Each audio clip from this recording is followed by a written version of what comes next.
Hey, it's your guy Tyrrell back with the interviews. Could Manchester City come from behind to defeat Liverpool at the Etihad Stadium after falling behind in the first leg and conceding 3 goals without scoring an away goal? The task was difficult, but if anyone could do it, it's Pep Guardiola and an attack-minded Manchester City side. How would Klopp approach the game? What shape would City play in? And would City be able to cope with Liverpool's attack if they push so many men forward? Don't worry, here are the interviews. We've got you covered. So on this edition of the interviews, we're going to break down the second leg between Manchester City and Liverpool.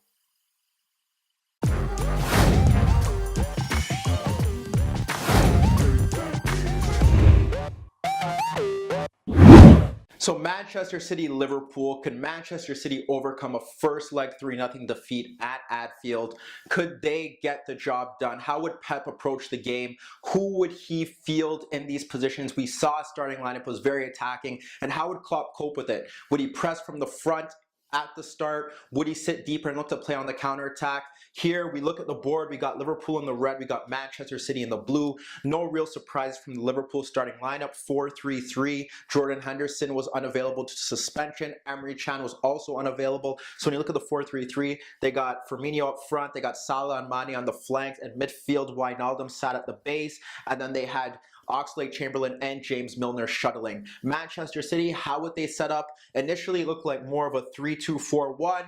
Gabriel Jesus up front, Sterling and David Silva in midfield. On the flanks, they had Sané, they had Bernardo Silva, and deeper in midfield, they had Fernandinho, and they had Kevin De Bruyne. As the game wore on, it looked more like a 3-4-2-1 that eventually changed into a 3-2-3-2, and basically Sterling was playing a bit higher just behind Gabriel Jesus or right alongside him. When you look at how City got off to a quick start, it stems from the way they pressed and ensuring that Liverpool couldn't build out of the back. When you look at the goal, we'll have the fullbacks a bit higher here. Basically what they were doing was that they tried to spread out. Obviously, Carries could punt it longer, hope that his attacking three could win the ball in the air or just concede possession to Manchester City. Instead, he tried to roll it out to Van Dijk. You had Jesus already pressing Lovren, Sterling close to Van Dijk. He rolls it out to Van Dijk. Van Dijk looks like he doesn't want the ball. He runs out wide, no options, doesn't know what to do. Eventually, Sterling steps to him, pushes him off the ball, but he does clear it. However, when he clears it, Bernardo gets a foot on it and he guides it into Fernandinho, who is unmarked. Look at this space right here with Van Dijk out of the play. He's able to slide the ball through that space to Sterling. Lovren obviously has to come over. Comes over, slides it over to Jesus, who taps it in. 1-0 for Manchester City. You think that this is going to be their night. They're going to go on and score more goals because of this great start. What did City do well here was that they did press in this manner for the most part, and they did kind of prevent them from playing out the back, because what they did, they had the front two press the center backs. They had Sané and Bernardo Silva press the fullbacks. When Wijnaldum tried to drop deep, they had Silva push to him, and if they did try to get the ball out to the shuttlers, De Bruyne and Fernandinho could step in appropriately. Liverpool, for the most part, didn't create many chances in the first half. You have to look towards the end of the first half where Firmino did kind of ignite a counterattack, and then you think about Oxlade-Chamberlain and Salah combining, breaking through the center of the pitch, and then Oxlade-Chamberlain rounding Ederson but on a bad angle, shooting into the side netting. But besides that, Liverpool had their issues because they were solely trying to get Mane and Salah into these channels because City were playing a bit higher. That's what they were trying to do. They were trying to hit them on the counterattack. City were well prepared for that. They coped. They had their center backs well engaged, and they tracked the run superbly, and they did cut out passes that were going into those lanes. And however, it made Liverpool's attack too one-dimensional. They were always looking to go over. They were conceding possession back to Manchester City, and they were often looking at City on the front foot, trying to defend their lead for the most part of the first half. What did City do well? Well, Liverpool tried to press them in, try to stop them from playing out the back, and obviously it looks, when you play a three-man backline against a front three, you have 3-on-3. What City did well here was they had the two midfielders dropping in. Initially, this is how it went, because they were the when they did play a bit narrow, they were trying to cut off passes into the wide players from the center backs. That was key. But with Fernandinho and De Bruyne dropping into these areas, there was always a passing outlet. At times, when they got a bit smart, you would have De Bruyne move out to the right flank so that he could get the ball in that area and then push forward. We saw a few diagonals from this position hit out into Sané, and obviously Klopp wasn't happy with that. How did he try to combat it? We saw Milner kind of push forward, and even when De Bruyne moved there, Milner sat off, but he was ready to press De Bruyne when he got into that position. Still, it was 5v4 for Manchester City because Fernandinho wasn't marked, because they didn't want to risk having Oxlade-Chamberlain push into that position. It was often if one went, one sat back. If this one went, he would sit back, and it was just to ensure that City couldn't lob balls into this zone, so that it would be 1, 2, 3, 4, 5 against 1, 2, 3, 4, 5. They didn't want counterattacks to stem in that manner, and obviously against the City attack that was so attack-minded, they didn't want to deal with that. How else did City cope? Well, if we drop Liverpool back into their base shape, it's still more of a 4-5-1. And City, what they did, they pushed obviously their center backs forward, and at times we would see, let's get De Bruyne and everyone in position. Sometimes we'd see them kind of push into those areas to get onto the ball, but De Bruyne and Fernandinho didn't really get pressed that often, and they were the chief creators throughout. You look at De Bruyne hitting diagonal balls to Sané. You look at De Bruyne combining with Bernardo Silva when he drifted over to the left.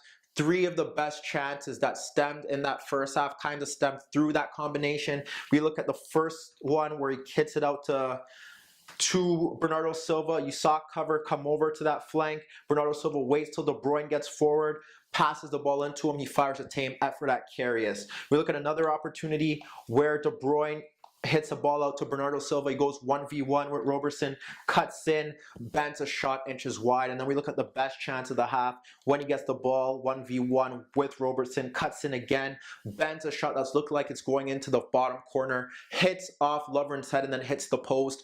But that was a key element to the game. Robertson has done well against Raheem Sterling in the past. He likes those 1v1 battles, but against a very technically savvy player in Bernardo Silva, he didn't know what to expect. He could hit you with a step over and cut right. He could cut inwards. It was too unpredictable, and Robertson struggled against him in that half. We look at the other flank. We obviously had Oxlade-Chamberlain looking to track the runs of Sané to ensure that it wasn't 1v1. He did that well, but what happens is that Silva did drift into those areas, and they did cause them a bit of issues with either Silva running there or Sterling running into those positions, or Silva running there and Oxlade-Chamberlain going over, so that leading to a 1v1. And what happened was that, however, when Sané and Silva did get into those positions, the crosses weren't very good, and that was the biggest issue that they had. If it wasn't Sané going offside, it was Sané and Silva combining well, but the crosses being cut out, and with Jesus being the only target man up front, Liverpool were ready to cope with that. Lovren and Van Dijk are good in the air. They coped well against Jesus in that aspect, and they weren't really worried about crosses coming into the box. Sometimes it looked like they welcomed it because they knew that they could beat him in the air. The other aspect of their attack was the fact that with that not going well, and then nothing really coming from the right besides Bernardo cutting in, there was too much space for Fernandinho and De Bruyne to play passes in. They played passes into Silva in the left half space. His cross back fell back to Fernandinho because it evaded everyone. He fired a shot wide. De Bruyne found a pass into Sterling, who made a darting run into that zone. His cross went into Gabriel Jesus, couldn't guide it on goal. City did enjoy the better of the first half. Arguably should have possibly been up 2-0 with the controversial goal that was ruled offside that hit off Milner and Sané guided in. However, they were up 1-0. You were thinking that Liverpool needs to change something. However, both sides did. With Pep Guardiola going into the sand, what happened was that City moved into a back four, which was a bit odd given their positive performance in the first half, and that they were kind of putting pressure on Liverpool and pegging them back. They moved to a back four. They moved to more of a 4-1-4-1. as they played throughout the season. And what it did was it had Walker bombing forward, but it kind of pushed Bernardo out of the way, and it ensured that it was 1v1 with Walker and Robertson, something that Robertson liked, and the overlaps never really, or the underlaps never really worked well. And on the left-hand side, it was more Sané in a 1v1 with Arnold, because Laporte doesn't really get forward, so that didn't really help. No underlapping runs, no overlapping runs, so that was pivotal because Arnold could get support from a wide player. He could get support from Mane, so that didn't really work out. Sané was often more offside than he got into good positions, and that was an issue. Jesus was really a non-factor. De Bruyne was getting the ball from deep, so was Silva, but Silva wasn't really drifting into that zone, so there was no more combinations that possibly could have worked into something that was really good, like they have done throughout the season, although they didn't really combine well in the first half around the box. And that meant that De Bruyne and Silva were picking up the ball in these zones. Sterling was a bit higher. Him and Jesus kind of interchanged, and City didn't really create many chances. Liverpool, on the other hand, switched their formation, didn't change their formation, but just changed personnel. Salah predominantly moved up front, opposed to him being on the right and looking to track runs and get the balls into these channels. He moved up front. Firmino moved to the left. Mane moved to the right. And what Liverpool did very well was the fact that they were no longer looking to play balls into these spaces or chase hopeful balls into those spaces. They were looking to get the ball to their feet. We saw Firmino checking in. We saw Salah checking in. We saw Mane checking in. They were able to retain possession well. They were able to hold the ball longer. And with City's pressing declining as the game wore on, they weren't that worried about being hit on the attack, and they dropped a bit deeper, which did really mess with City's ability to pull them out of positions because of the tactical change that Guardiola made. So that was good on Klopp. And when you even look at the goal that they scored, it stems from that exact play. You look during that opening 10-minute spell where they were very composed. It's Walker pressing Firmino, holds him off well, looks to find Wijnaldum. He does find Wijnaldum. And what happens is that Wijnaldum gets pressure. Sterling was a bit higher, so Jesus went to press Wijnaldum. Wijnaldum moves him out of position, finds Oxlade-Chamberlain in the pocket of space. De Bruyne should be there, but that's normally not the position that he plays. So he wasn't really prone, or he didn't really recognize that. So what happens is that Fernandinho steps in. Fernandinho steps in, and that leaves Salah free between the lines because De Bruyne still hasn't recognized that he should have been there.